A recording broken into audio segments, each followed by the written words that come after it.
This program contains dramatizations. Viewer discretion is advised. In our first story, Behind Mansion Walls, some will do anything to reach the top rung of society. He wanted to be Mr. Palm Beach. Even if it means a body at the bottom of the ladder. To be so greedy, you're willing to kill somebody. And later, for an aging Palm Beach big shot, a beautiful wife is a must. Palm Beach millionaire seeks younger woman. But who's using who? She wanted to be a member of Palm Beach society. You just don't break into that circle of folks unless you're one of them. I'm Christopher Mason. Behind mansion walls, old money and new money sometimes share the same zip code. 33480, Palm Beach, an address to die for.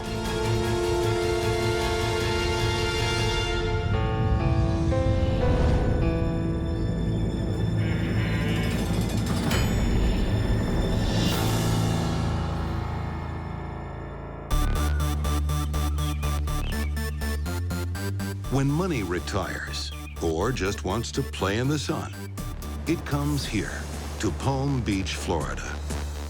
Where else can you rub shoulders with the Vanderbilts and the Trumps, all in one very white stretch of sand? Palm Beach is Disneyland for billionaires. I would say wealth would be starting at 100 million. If you want to play the game, if you have less than that, you better stay home. Jim Sullivan doesn't even have 1 million. But that doesn't stop him from dreaming of moving to America's most prestigious address.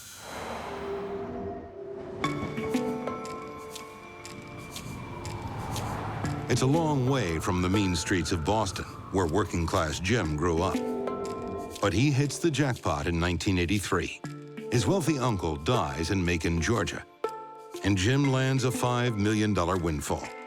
This was newfound money, and he was a newcomer to it. It's more or less like he hit the lottery.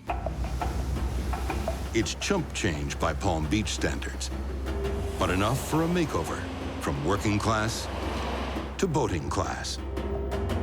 And with his glamorous wife Lita on his arm, Jim might just pass as a high roller. Lita doesn't need to climb the social ladder. She's from a prominent Atlanta family. Very, very fine people and very influential people in their community. And she's no gold digger either. She married Jim for love before he got his inheritance. Lita was madly in love with him. He was very charming. You know, when you first met him, he was quite a charmer. Lita's friend, Aida Flam, remembers when Jim charmed Lita into moving to Palm Beach. Lita was not crazy about going to Palm Beach. He was the one that wanted to do it. It was all about Jim. Jim thinks Lita will be his entree to the social circuit. But first, it's time to find the right address. He hits the streets right away for some mansion shopping. And ends up here. Jim has chosen well. His grand Italianate mansion was designed and built in the 1920s by Swiss architect Maurice Fatio, the same architect behind the mansions of the Rockefellers.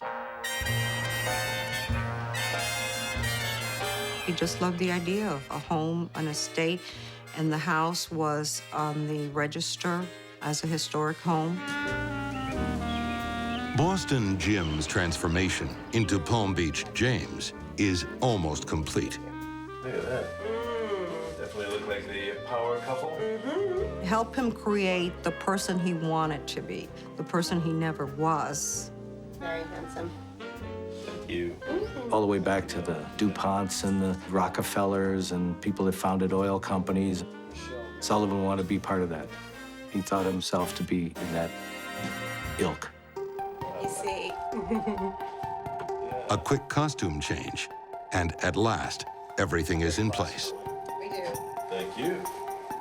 James Sullivan, Palm Beach millionaire, is ready for his debut. Palm Beach, here we come. Sullivan wanted to bring himself onto the scene. Palm Beach had a lot of cachet.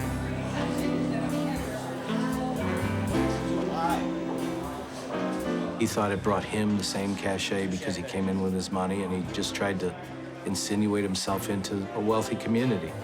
But Palm Beach society gives Sullivan the brush off. They can smell an imposter a golf course away. It didn't take long for people to figure him out. You just don't break into that circle of folks unless you're one of them. But Sullivan doesn't blame the closed ranks of the wealthy. He believes the problem is the color of Lita's skin.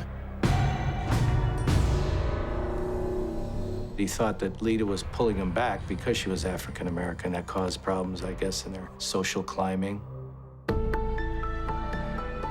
Sullivan starts looking around for a new partner, perhaps someone more befitting Palm Beach in his eyes. He was a cheat. He cheated on his wife, he cheated on girlfriends, he cheated whenever he could.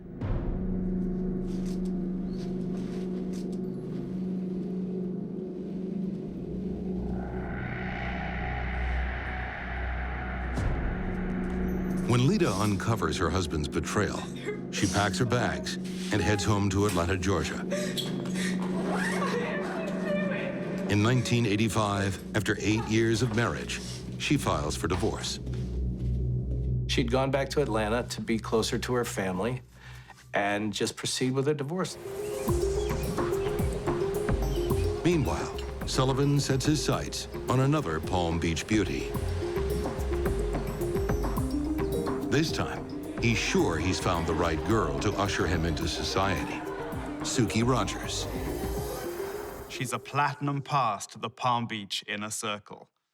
From drinks at the Everglades Club to dinner at Club Colette, it looks like James has finally hit the big time.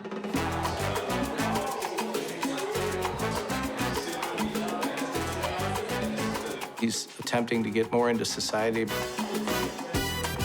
He thinks because he's with an exotic woman that everybody thinks he's some dashing, debonair dude. But he's just still same old Sullivan. Sullivan intends to marry his new love, and the couple cuts dashing figures on the Palm Beach circuit. But he has some old business to attend to. And that's not the only pressure on Sullivan's finances. After an expensive legal battle, the divorce settlement with his first wife, Lita, is about to be finalized. And she stands to gain half his assets. Sullivan is not happy. He was not going to relinquish anything to her. He didn't believe she deserved anything. He was cheap. There's frugal and then there's cheap. He was cheap. He would take the napkins from the restaurants and bring them home. He was just cheap.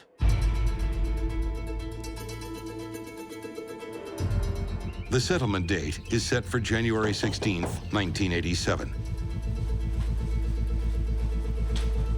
But as Lita prepares for the hearing, there's a knock at her door that is about to change everything.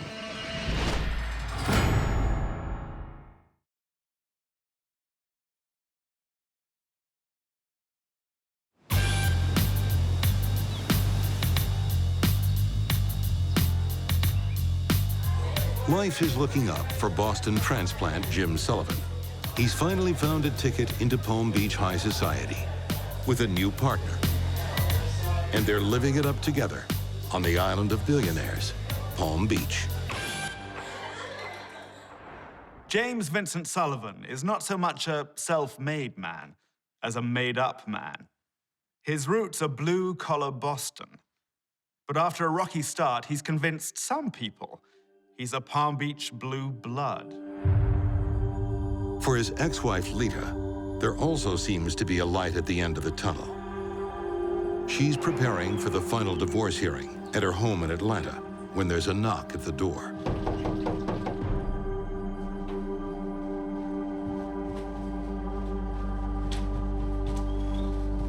She probably thought it was a friend of hers wishing her good luck on the day of her hearing.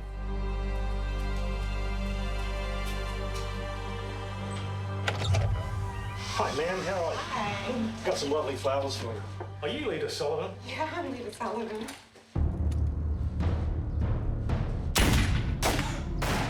Lita Sullivan is shot at point-blank range with a 9mm pistol. She's left to die in the foyer.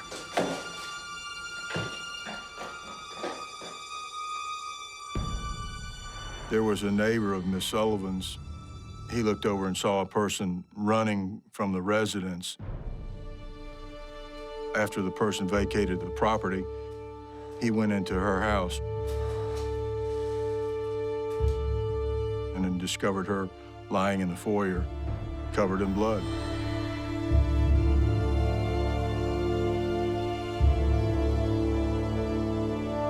A soon-to-be ex-wife murdered on the day of her divorce settlement.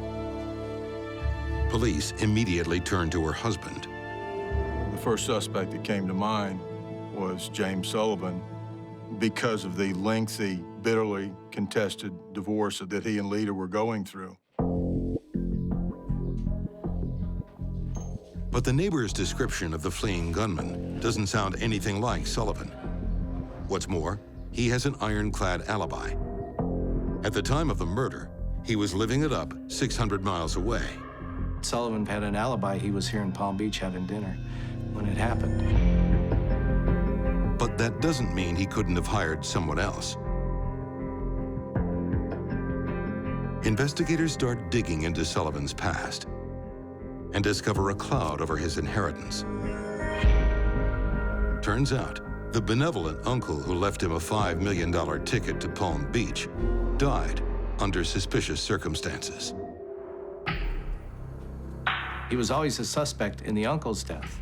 They thought that he had poisoned him. There's a document produced that the uncle signed everything over to him. Shortly after that, the uncle's passed away. Did Sullivan murder to get his fortune? And to keep it, too? His ex-wife's death certainly saved him a lot of money.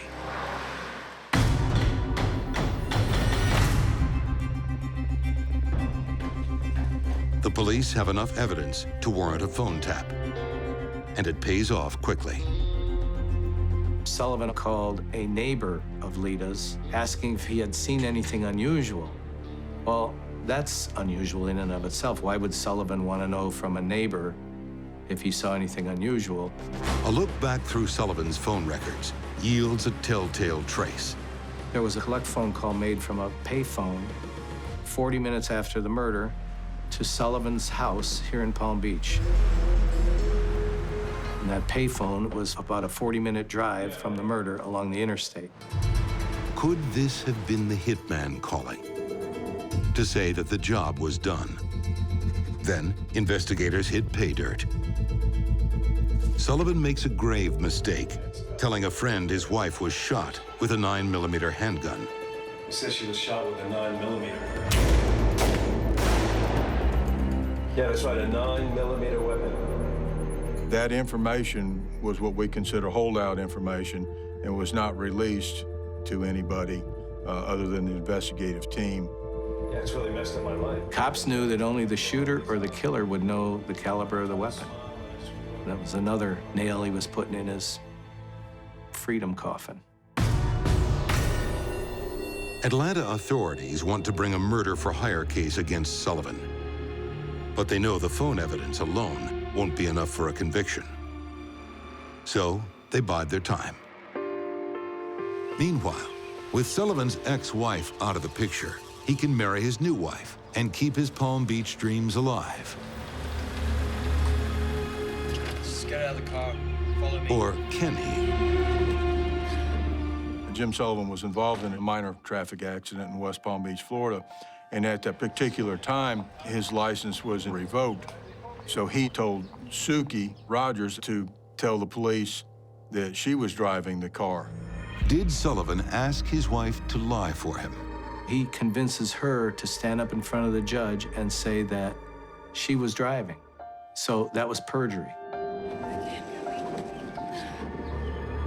Suki is not charged, but Sullivan is, for perjury, and gets 1 year's house arrest. Where are you going? As far away from you as I can get. Maybe not. She's had enough. All you think about is status and money. But there's worse to come. be ready to give some of it up, buddy, because I want a divorce. Sullivan confesses to Suki that he killed his ex-wife, according to her later court testimony.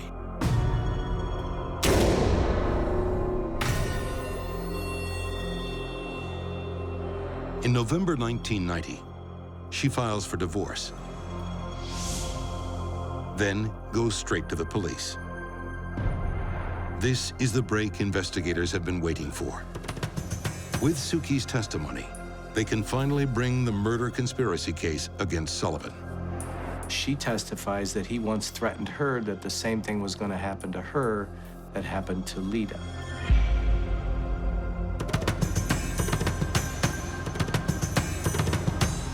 Suki said that he had told her that he had had Lita murdered. But when the trial comes, it's a case of his word against hers. In the trial of a multimillionaire, an ex-wife witness is no match for a Top Gun lawyer. The argument goes like this. An ex-wife wants money. An ex-wife is bitter. An ex-wife can't be trusted. The court buys it, and in June 1992, James Sullivan walks free. In Palm Beach, there are often two standards of justice, one for the wealthy and one for the rest of us. It just showed the power of having a good attorney and being able to pay powerful attorneys to keep you out of jail. That was the bottom dollar. If you're rich, you can get away with a lot. 6 long years later, in 1998, Georgia authorities get a new break in the Lita Sullivan case. After seeing a TV story about the murder, an informant comes forward. We had a confidential source at that particular time that lived in Texas, and she was the former girlfriend of Tony Harwood. The informant says her ex-boyfriend, furniture delivery man Tony Harwood, once bragged about being hired by a Palm Beach millionaire to kill his wife in Atlanta. Investigators chase the lead. We secured the arrest warrant for Tony Harwood and went to his residence in Albemarle, North Carolina, to arrest him. Harwood confesses and blows the whistle on James Sullivan in exchange for a plea bargain. He gave up James Sullivan's name as being the person that hired him. He said that he was moving his furniture from Macon, Georgia to West Palm Beach, and Sullivan approached him in the mansion about having his wife taken care of, and that he was willing to pay $25,000. Although Sullivan has already been cleared of the charge, detectives can still make a new case. One problem, Sullivan has already left the country. We were able to show through records that he had gone to Costa Rica. He owned a home there for a while. He thought he was safe from extradition. Then he went to Venezuela for a short period and then off to Thailand. Sullivan is a fugitive. For the next 4 years, he hides in 7 different countries before the law finally catches up to him. It was not until 2 agents from a Thai police agency that were training at the FBI Academy saw his picture. When they went home, he was identified and living in this condo community in Thailand. He sat in a Thai prison for a couple of years before he was brought back here, and then tried for the murder here. In 2006, Sullivan goes on trial for murder, with Tony Harwood as the key witness. Sullivan sends his A-list lawyers into battle again. But even his high-priced legal talent can't shake off the facts this time. James Sullivan is convicted of first-degree murder and sentenced to life without parole.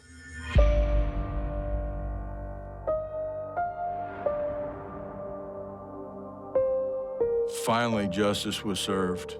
A very cunning selfish man, finally placed in a cage where he belonged to be. He belongs in hell, but that's down the road. In Atlanta, Georgia, the result is small consolation for Lita's family. Jim Sullivan's deadly social ambition and lust for wealth took their beloved daughter from them. No amount of jail time will change that. For most of his adult life, Jim Sullivan tried to break into the Palm Beach establishment. In the end, they wouldn't even allow him into the Palm Beach prison. He will spend the rest of his life in Reedsville Penitentiary, Georgia, where the society he craved so much could not be further out of reach. Coming up, behind mansion walls. They say love conquers all. But in Palm Beach, there's one thing that trumps love every time. Greed. You don't give me what I want, I want a divorce. I'm gonna come and shoot everyone.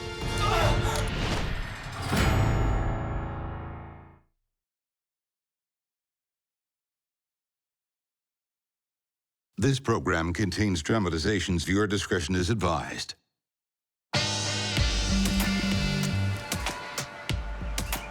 Palm Beach was founded on money. Standard Oil money built the first resorts here at the turn of the last century. And for over 100 years, Palm Beach has been the preferred address for the best clubs, the best restaurants, and the best parties. But not everyone here chooses to indulge in high society's favorite pastimes. In the 1990s, one resident sits on the sidelines.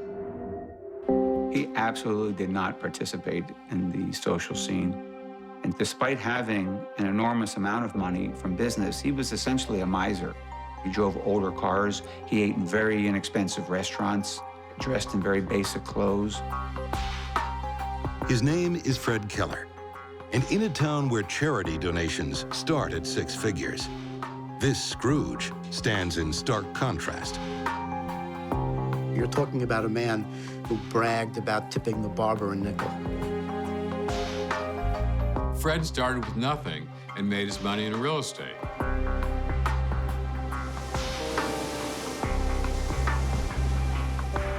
Fred got rich from the dull end of the real estate market. Warehouses and offices.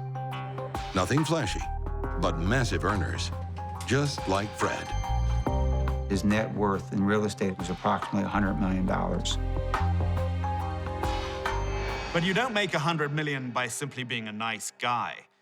Fred is known as a street fighter. Some say he would battle his own grandmother in court for $1. It's just the way he does business. Fred was a very ruthless business person, was suing everybody, very litigious. What time?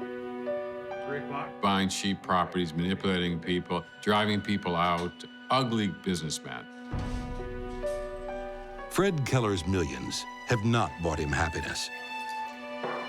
After a lifetime of hard bargains, he's growing old, is in the early stages of leukemia, and he's lonely. He's desperately seeking an attractive young wife to take care of him and to provide him with an heir before he dies.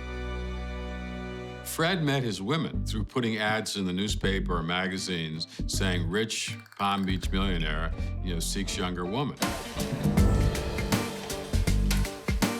He's already been married to 4 different women. Now he's looking for number 5. He was a proud German. That's why he placed a personal ad for a nice German girl in a German magazine. His father was pro-Nazi. He taught his son that Germans were superior, and Fred believed every word of it. In the spring of 1992, a love letter arrives with a German postmark. 23-year-old Rose Kyle is everything he'd hoped for. And for this German Rose, Palm Beach Fred is her ticket out of poverty. Rose came from this little town in Germany. She was looking for a way to get out of that little town, out of that life, to find a rich older man and move on. On March 26, 1992, Rose arrives in Palm Beach with nothing but the clothes on her back. But she knows that life with Fred Keller will change all that. Rose came to the United States in response to the personal ad, expecting to stay 2 weeks. She never went home to Germany. Fred confides to her that he has leukemia and perhaps not long to live. She doesn't seem to mind. Both were interested in having a child, and they were married, I think, within 3 or 4 months. 3 years later, the Kellers have a little boy. Fred is so besotted with his new family, he even lets Rose in on his business affairs. Fred tried to bring Rose into the business. Rose was quite bright and was interested in becoming part of the business. Good, darling. At home and at the office, Rose is doing everything right. So Fred rewards her. He started giving her 10% of every new property he would buy in his business. She thought, wasn't that wonderful? The generosity extends to Rose's brother Wolfgang when Fred offers him a job in the firm. Wolfgang Kyle was the younger brother of Rose, and she had brought Wolfgang Kyle over from Germany to get an education. And while he was living here, Fred Keller took a liking to Wolfgang and started to teach him the real estate business. We need to turn... For a while, it's one big happy family. We have a courtyard on both sides. Fred is content with his beautiful wife, his son, and a hard-working brother-in-law he can trust. But Rose wants more. She insists on being an equal partner in Fred's business. Fred got tired of the requests and took her into the office one day and scrawled out a piece of paper saying, "Okay, Rose, you're a 50% owner of the business." Rose must be a special girl. The man who tips a nickel has just handed her $50 million.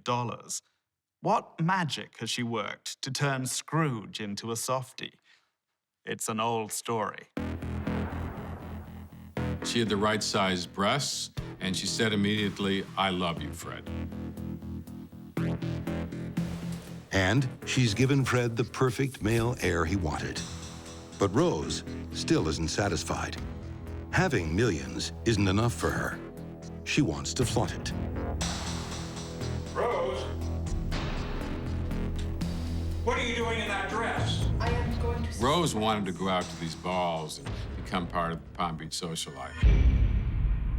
Rose once lived a humble life in a small German village. Now she's on the Palm Beach cocktail circuit. This transformation isn't quite what Fred has in mind. Take that dress off right now and make me dinner. I don't want to hear any more about it. He longs for the small-town girl he married, a stay-at-home mom who'll cook and clean. Fred was a traditionalist, and he felt the mother of his child should be home, taking care of the child, and he became very controlling over her. Just what's going on here? Where's his homework? Where's his math? But the hard-headed business tycoon meets his match in Rose Kyle. enough today. He's a young man. She walks out on him, files for divorce, and demands half his fortune. I want a divorce. 7 years after Rose brightened his life, Fred is back where he started, a lonely old millionaire dying of leukemia. At least now he has an heir, and he still has his fortune. Rose thinks she'll walk away with $50 million, but she's forgetting another document she signed, the prenup. When I read the prenuptial between Fred and Rose, I thought I'd read it wrong. I read it twice. I read it 3 times, because Rose in a divorce would get absolutely nothing. Fred's legal team assures him that his money is safe, but Rose's attorneys have found a potential loophole. The prenuptial agreement gave Fred Keller the power to give Rose Keller gifts, and that she could keep the gifts that he gave her. And one of those gifts, Rose's lawyers argue, is the 50% stake in Fred's business. Such a crushing defeat because Fred litigated with everybody that he came into contact with, and he always won. Rose Keller was the first person who was able to beat him at his own game. It's a huge coup for Rose. She came from rural Germany with no money and an 8th grade education. But she learned from the master. And now she owns half the master's empire. Rose begins as a supposedly innocent young woman. She became the new Fred Keller, just as manipulative, just as sneaky, willing to do whatever she had to do to get whatever she wanted. Dividing up the assets won't be easy. Somehow, the two warring parties have to reach an agreement. There had to be a meeting, a series of meetings, to divide this real estate fortune, the various buildings. And according to Fred, his ex-wife is playing hardball. Fred claimed that Rose had called Fred one night and said, if you don't give me what I want, I'm going to come into the business and shoot everyone. He began to become afraid of Rose. Fred claims he fears for his life. He sends a fax to the Palm Beach police, warning them about Rose's threat. And it's not the only precaution he takes. He began carrying a gun.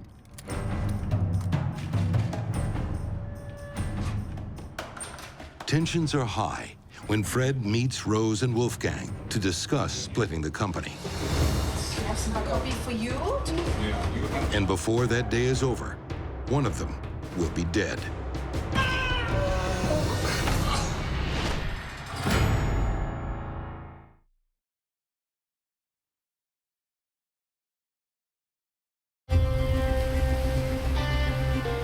Amid the many heirs to great fortunes on the shores of Palm Beach, Fred Keller is a self-made man.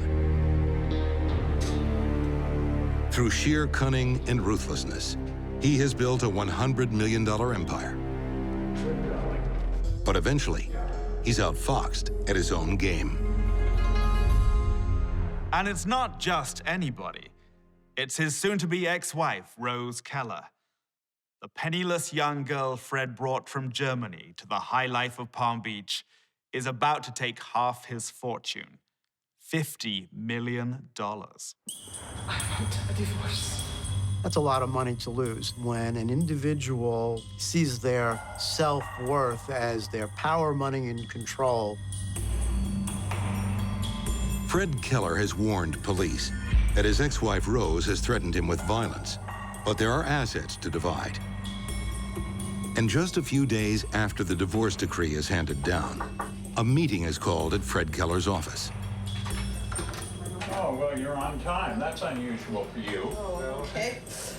We have a copy for you to see. You have a copy. Rose's brother Wolfgang joins the estranged couple. Because I'm down. Here is your copy. What happens next is hotly contested by both parties. But there are a few things on which everyone agrees. There was a gun, a violent struggle, 3 shootings, and a death in Palm Beach.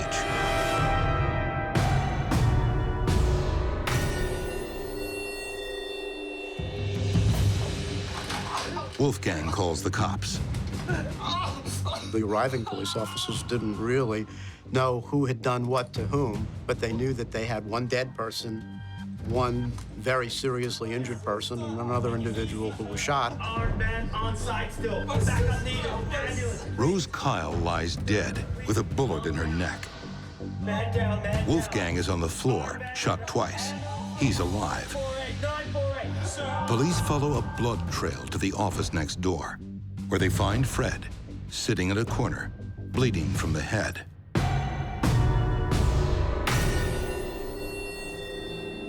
The 2 living victims victims, Fred and Wolfgang, were taken in separate ambulances to hospital.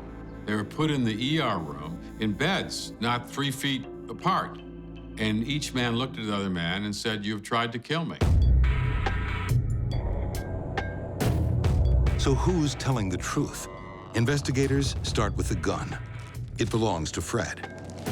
And the way he tells it, he had to use it in self-defense after mistaking Wolfgang's cell phone for a weapon. He said when Wolfgang sat down, I saw him put down what I believed to be a gun. Fred said, I became frightened and believed that Wolfgang was there to kill me. Fred says he shot Wolfgang as a preemptive strike, but he struck back. And in the struggle, Rose caught friendly fire.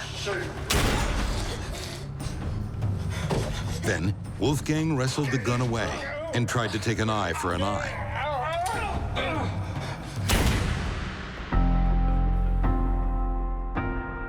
But investigators find Fred's story suspicious.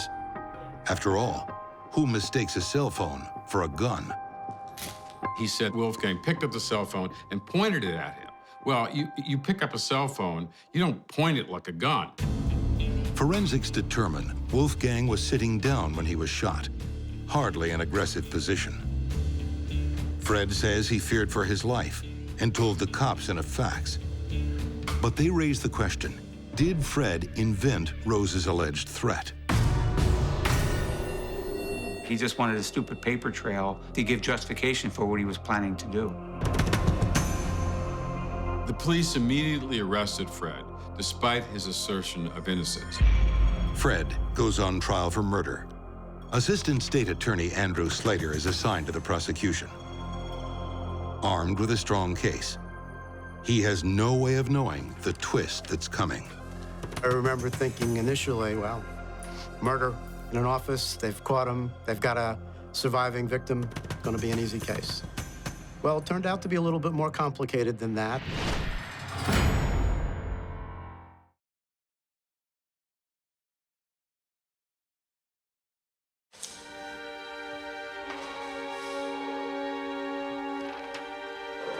She's a beautiful young wife who makes an old millionaire very happy for a time. You're not hanging around with those Palm Beach phonies that you call your friends. After having their child and a successful business partnership, things go south. I want a divorce.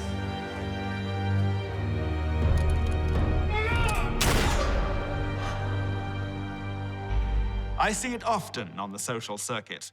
At first, they're lighting up the pages of Vanity Fair and Quest magazine.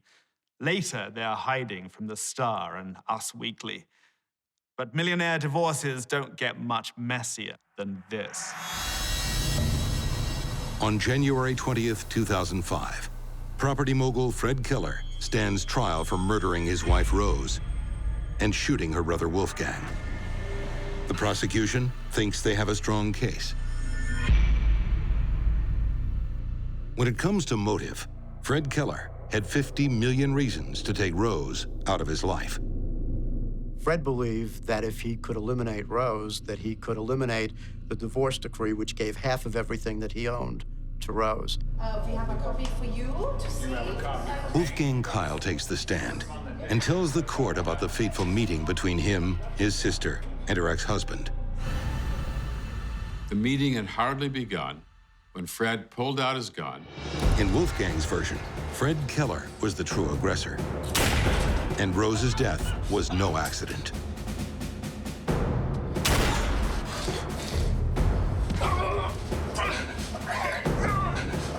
The only part Wolfgang and Fred agree on is that Wolfgang tried to take revenge.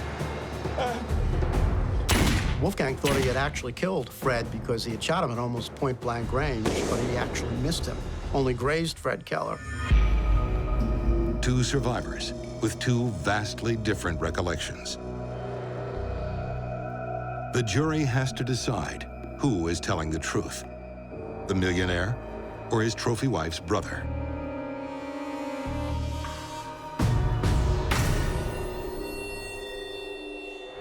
On February 2nd, 2005, the jury begins its deliberations.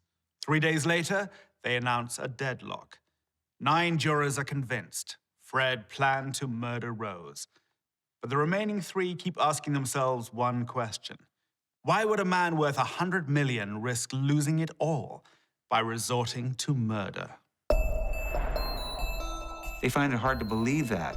So when they heard any kind of possible explanation, like Wolfgang taking a phone off and putting it on the table, that's why Fred did it, they want to believe that, yeah, that makes more sense than a millionaire wanting to kill somebody. It's a hung jury, a mistrial. Fred Keller walks free. But prosecutors keep on the case, and 2 years later, in January 2007, they get a new trial. This time, they attempt to sway the jury with tales of Keller's miserly behavior. This millionaire, they say, would sooner kill than lose a dime. If anybody threatened his money, if the only thing he could do was kill them in order to preserve his money, he would do that. It works. This jury comes to a very different conclusion. The cell phone story is a lie. This time, it takes the jury just 5 hours to return a guilty verdict. Fred is sentenced to life without parole. But the question remains, why would a man with a terminal illness murder for money he could never spend? Fred Keller knew that he was dying of leukemia, and it was more a matter of, she's not gonna beat me, she's not gonna live the rest of her life enjoying my money. Miserly to the end, Fred Keller has one more grudge to settle. With Rose dead, her family stands to inherit half his fortune, and he'll do anything to stop it. He appeals his case. One of his lawyers told him that if he died while the case was still in appeal, that his deceased wife's family would not get any money out of the estate. So a light bulb went off in his head, he stopped taking his medicines, and he let himself die very quickly. But Fred's premature death turns out to be for nothing. Despite his appeal, Fred's inheritance is passed on over his dead body. In the end, the empire of wealth Fred Keller spent his life making and ended his life to protect was broken up and given away. Every last brick and dollar. Wolfgang and the Kyle family received a little over $10 million. The rest went to Rose and Fred's orphaned son. One can't help but wonder, when he learns where his fortune comes from and what it did to his parents, will he want to have anything to do with it? Fred Keller and James Sullivan, 2 working-class men driven by greed. Starting with nothing, they had everything to gain. But when they'd got it all, the millions, the mansion, the beautiful wife, they threw it all away. Money gave them glamorous new lives, but there's nothing glamorous about death. Not even death in Palm Beach. Till next we meet, behind mansion walls, I'm Christopher Mason.